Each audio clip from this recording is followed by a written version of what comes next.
Hezbollah Secretary General has declared that fighting Takfiri terrorism in Syria is worth the sacrifice, criticizing those who consider that Hezbollah's withdrawal from Syria would stop the bombings in Lebanon.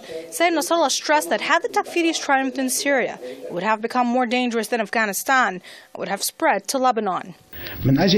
Several countries have started expressing their concerns over the security threats posed by the presence of these groups in Syria.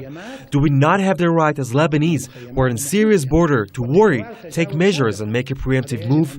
Why do we not have the right to intervene to fend off the threat of Takfiri crimes? Nasrallah considered Hezbollah's war against Takfiri militants in the same realm of fighting the Israeli enemy, since Israel's goals coincide with Takfiri activity. He said Israel and the U.S. have infiltrated terrorist Takfiri groups operating in the Middle East and are using them for their own interests.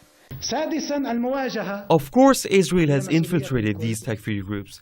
The Americans are using the groups and of course have used them in Iraq and also elsewhere for a long time. Nasrallah noted that the Saudi authorities are arming and funding Takfiri groups and that these groups are seeking to sow sectarian discord throughout the entire region.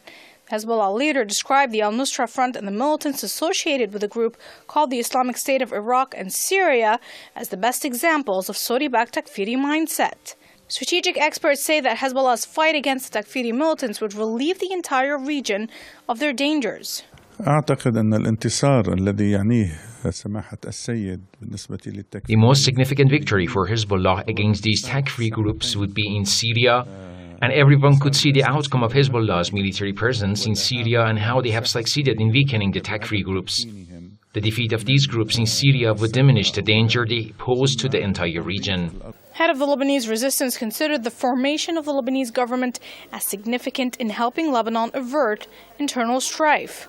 We are with the state and with national partnership, and we never said that we reject a cabinet containing any of March 14th components. We had rather always called for a cabinet of national partnership and unity. We had called for dialogue and discussions. Said Nasrallah noted that what had hindered the formation of the government was the insistence of the future movement led by Saad Hariri on not entering a government, including Hezbollah. On the martyrdom anniversary of Hezbollah's most prominent leaders assassinated by Israel, the movement's Secretary General has said the resistance is stronger than ever, despite its fighting Takfiri militants in neighboring Syria. Maryam Saleh, Press TV, Beirut.